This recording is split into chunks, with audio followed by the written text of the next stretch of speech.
Hello, my name is Nikki Okpelu. I welcome you to another edition of Masters Footprints. Today we are going to be looking at dealing with failures. All of us can connect with failures because we have experienced it in one way or the other. News, economic reports, and research strongly indicates that life after COVID-19 is going to be tough. Many businesses are going to collapse. People are going to lose their job. And we, as a nation, we might slide again into recession because oil prices all over the world are falling. Pastor Femi, what can we do to turn around failure? Thank you. Failure is one of life realities. Like she said, all of us can connect to it because at one point or the other we have experienced failure. In one form or the other we have experienced failure. So all of us can connect with that experience. But the first three things I'd like you to know about failure is this. Number one, failure is not the opposite of success. It's a part of success. If you see anybody who you think has succeeded in life, ask them. They will have their own story of failure to tell you.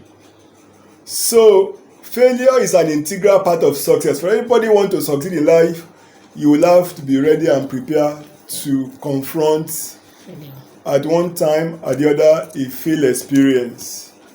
Rick Warren, the man who wrote Purpose Driven Life and pastor one of the biggest church in America today, said, everybody wants me to come and tell them the secret of my church growth.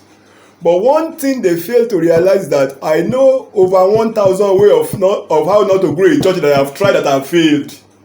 Okay, so failure is not the opposite of success, is a part of success. The second thing that I would like you to know about failure is that failure is a process, not a state. That you fail exam doesn't make you a failure. That you fail in business does not necessarily make you a failure. That you fail in marriage does not make you a failure. All of those things are process.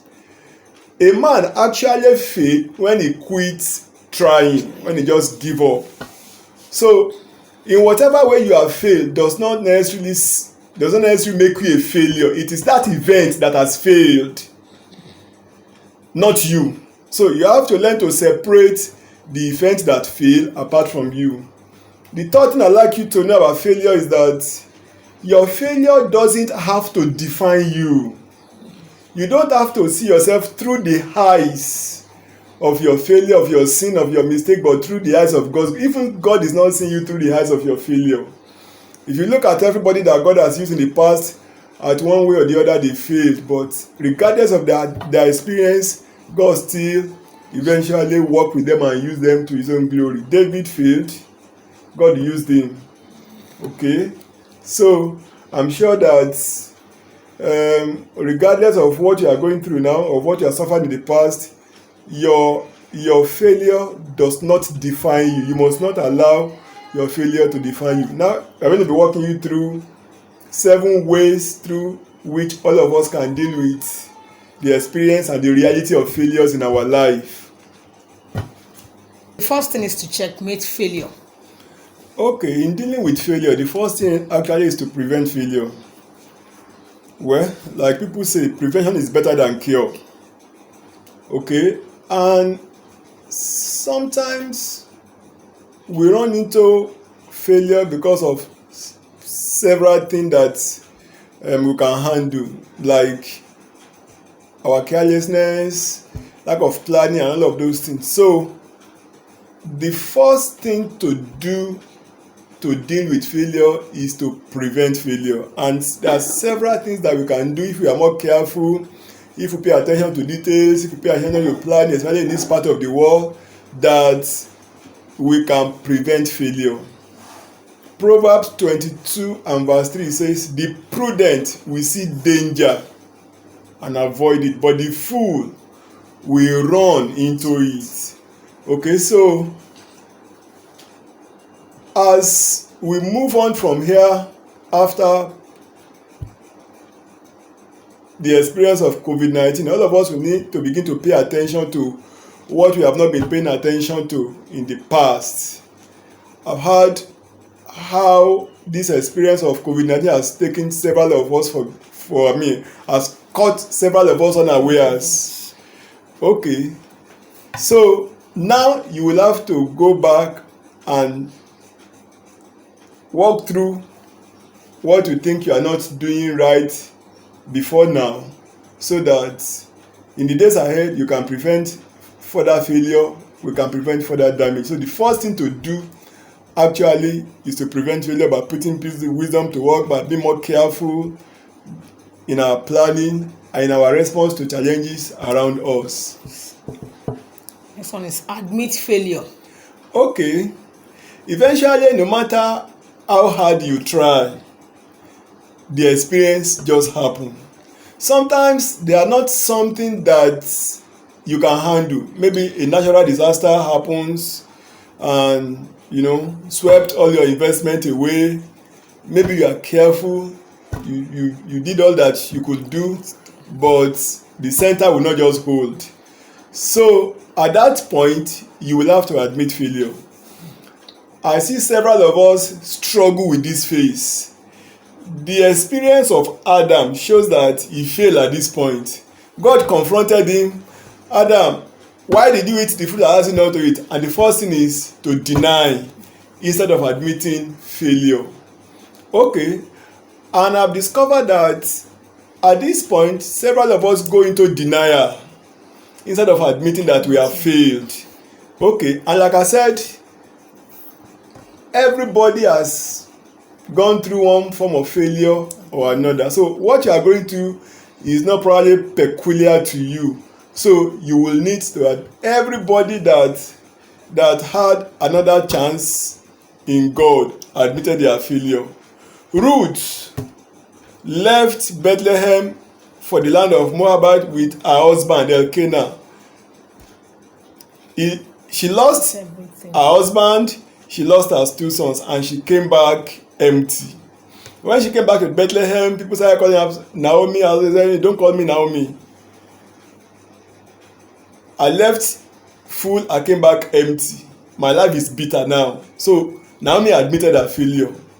The prodigal son, well, it was a parable, but it's still instructive.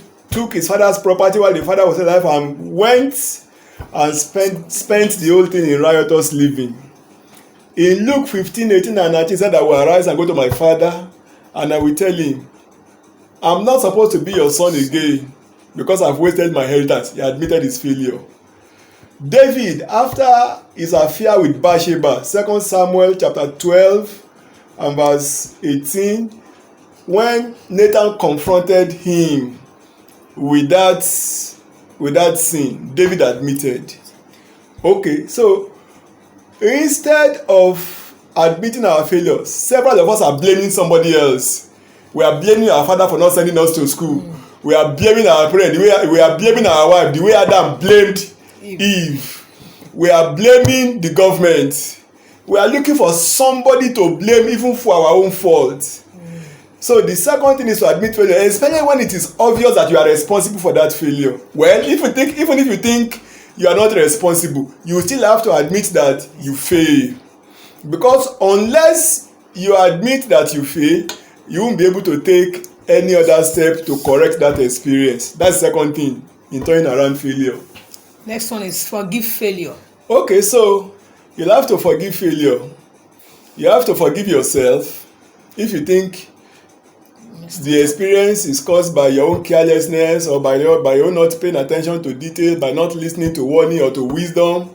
You have to forgive failure. If you think somebody else is responsible for your failure, you still have to forgive failure. You still have to forgive your father. If you think your father didn't send you to school, you still have to forgive your wife. You still have to forgive your husband. You still have to forgive your doctor. If you think your doctor mismanaged your pregnancy, you still have to forgive your lecturer.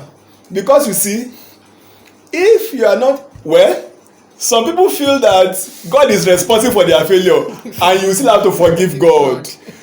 Because if you don't, that means you are struggling with bitterness, and bitterness is something that will not allow you to move forward physically and spiritually. Okay, so you have to forgive the fact that you failed. You have to forgive the fact that you didn't do well. You have to forgive others that you think are responsible for your failure, so that you can move on. If you don't forgive yourself, you won't find healing for that experience, and that it's going to be difficult for you to find a way out of that challenges if you don't forgive yourself. Next one is celebrate failure. Okay, that's hard, because usually we don't celebrate failure. What we celebrate is success. Well, when I say celebrate failure, I'm not saying that you roll out drums and begin to dance around because you fail. That's what I mean. I'm saying even in the failed experience, you must look for something to thank God for. 1 Thessalonians chapter 5 and verse 18 says we must give thanks in all circumstances, because that is the will of God for us in Christ Jesus. Yes, you may have failed, but you are still alive to tell your story. You still have the possibility of correcting the mistake. You still have the possibility of second chance. So you will, instead of sliding into depression, you will have to see something that you need to thank God for. Philippians chapter 4 verse 6 and 7, do not be anxious about anything, but with prayer and petition with thanksgiving. David, in the aftermath of our affair with Bathsheba gave birth to a baby boy, and the baby became sick to the point of death. And so David started praying and fasting for the healing of that baby. Eventually, the baby died. And David, that has not eaten anything for days, said, please give me something to eat. He took his bath, and people are wondering, Oga, when this baby was healed, you were fasting and praying, you were rolling on the floor. Now he's dead, you are eating. We can't match that experience. Will I kill myself? The baby is gone. He can't come back to me. I'm the only one who's going to go back to him. I have to believe God for something else. So you can believe God that in everything that you are going. In fact, what you call failure actually might be an exit door to success. Okay? So you will have to find something to thank God for. That's what I mean by you must celebrate your failure. Okay. Thomas Edison, the man who discovered and invented bulbs, lost his own laboratory at the age of 67. And while facing the ruins of the burnt laboratory with his son, he just looked at his son and smiled. Said, "We can thank God that we are still alive. We can begin afresh again. This time more wisely." That's celebrating failure.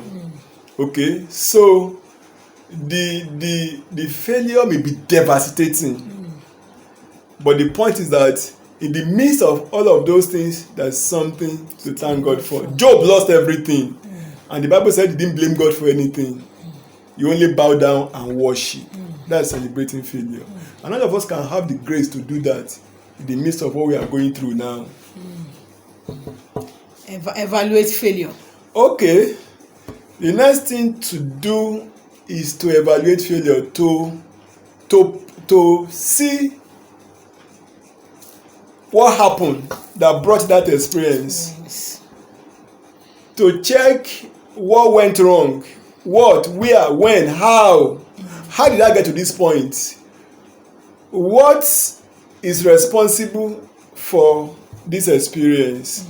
The biggest tragedy in failure is not to have something to learn from that experience. Okay? It is not the failure experience as the issue. It is learning something from that experience, because it's only a foolish man that will go through an experience again and again without learning any lesson. Okay, so you will need to. David said in Psalm 119 verse 71, "Thank God that I'm afflicted so that I can learn your law. I can learn how to obey your law. I can learn how to walk in your precepts." Okay, so in every failed experience, you need to ask yourself, how did I get to this point? What is it that I didn't do right? What do I need to go back and correct.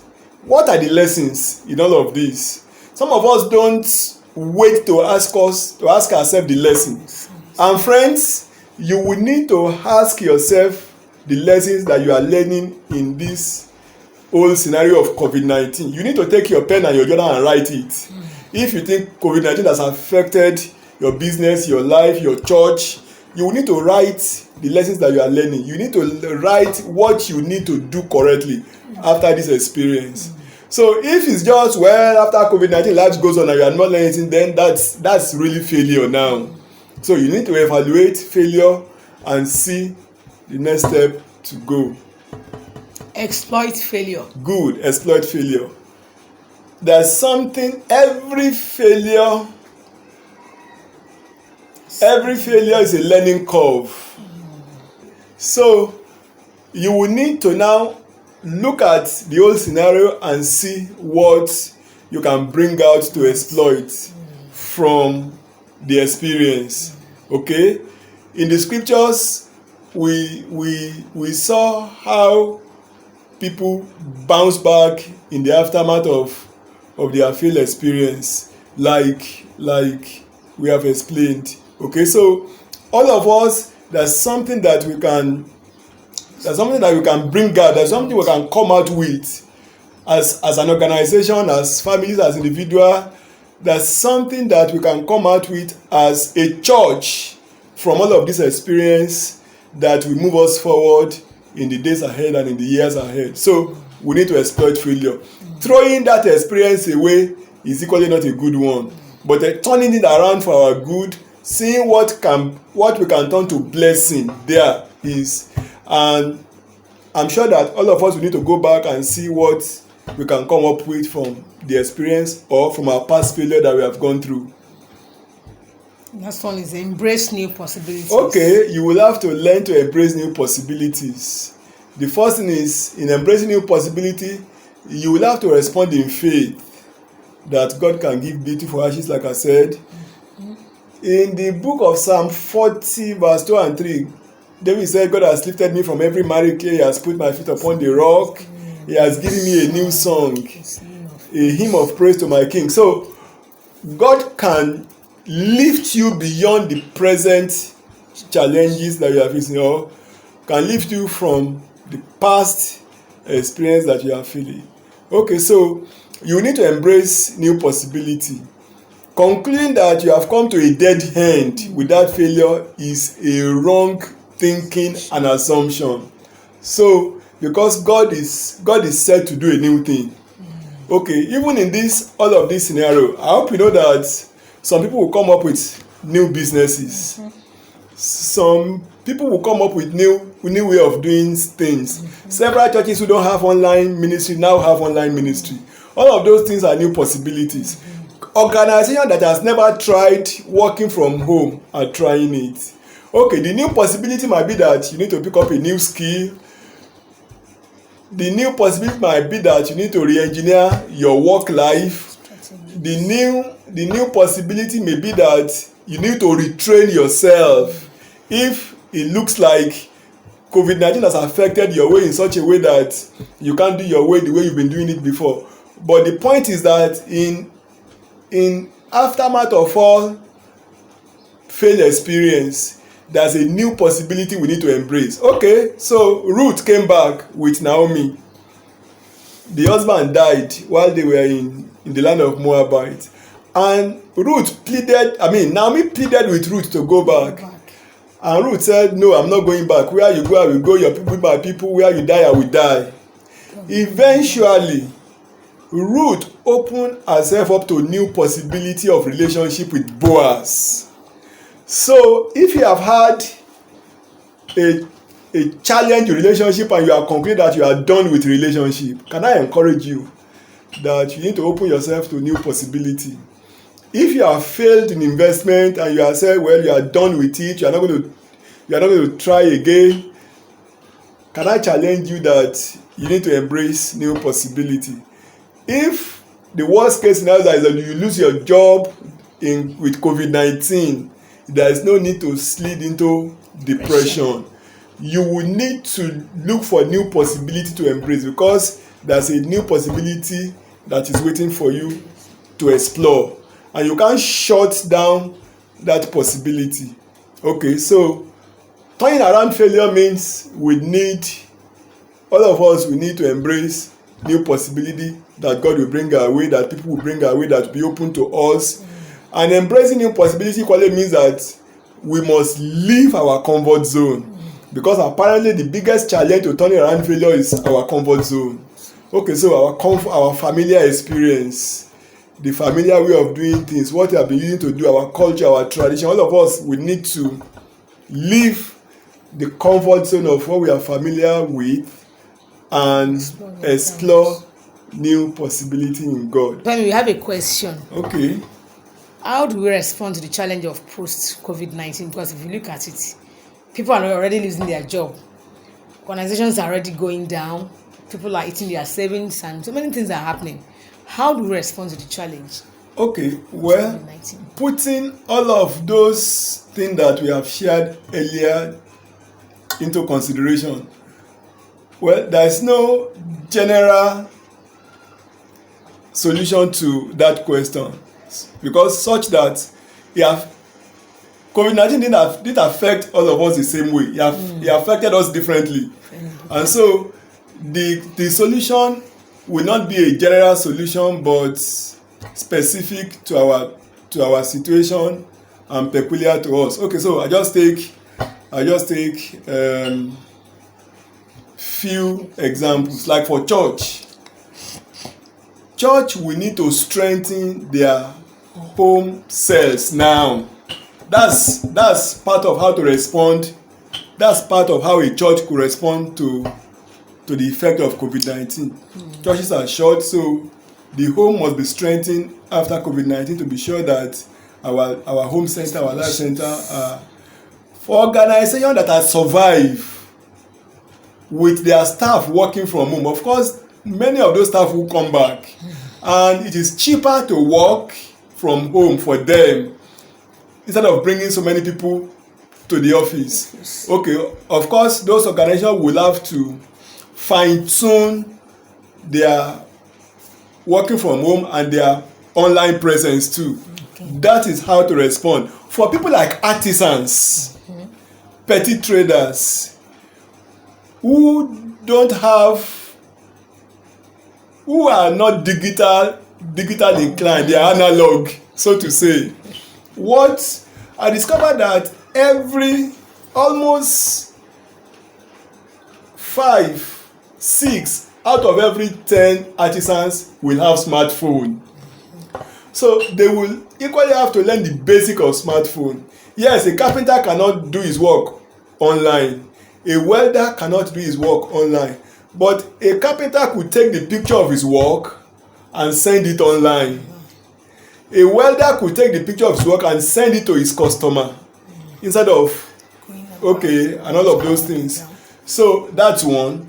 Well, some of our people who are petty traders might need to learn new skill from the one they are used to. Some of them will need to innovate they don't need to learn new skill, but they need to innovate. I read something online a couple of days ago that the governor of Oyo State, Seyi Makinde, has given a contract to all the tailors in Oyo State to produce 1 million face masks at the rate of 60 naira. That's massive. Okay, nobody ever thought of producing face mask in Nigeria. All the face masks we have been using before this time, they are imported. Okay, so that is innovation, and we can embrace that lesson. Some of us, we need to get to know how to innovate our work so that we don't become extinct. Okay, so that is all I want to share with you to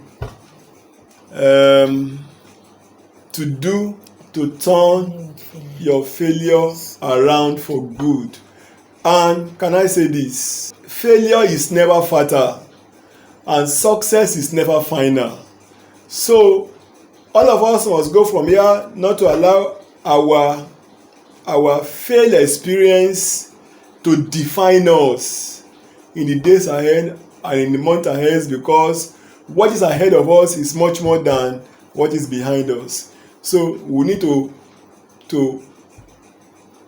admit failure, we need to evaluate failure, we need to exploit failure, we need to celebrate failure, and we need to open ourselves to new possibility that God will bring our way. And I'm trusting that as you go work with this sharing, beyond COVID-19, your life, your purpose, and your destiny will not be difficult to flourish in God. I pray for you grace to overcome every failed experience. I pray for healing for you from those experiences. I pray for new possibilities to come your way. Amen. I love you to leave a comment behind in the comment section in whatever way that this sharing has blessed you. I equally love you to please subscribe and click the notification button. Until we come your way next time, stay fit and stay safe. God bless you.